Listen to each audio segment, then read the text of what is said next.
మా ప్రభుత్వాన్ని ఆదాన్ని వాళ్ళకు కట్టబెట్టడానికి ప్రయత్నం జరుగుతుంది కాబట్టి ఎక్కువ బ్లాకుల్ని మా దగ్గరికి మేము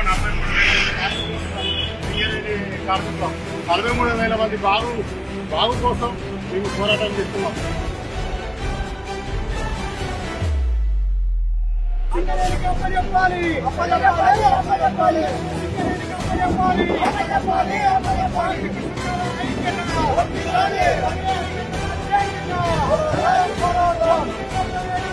Let's go!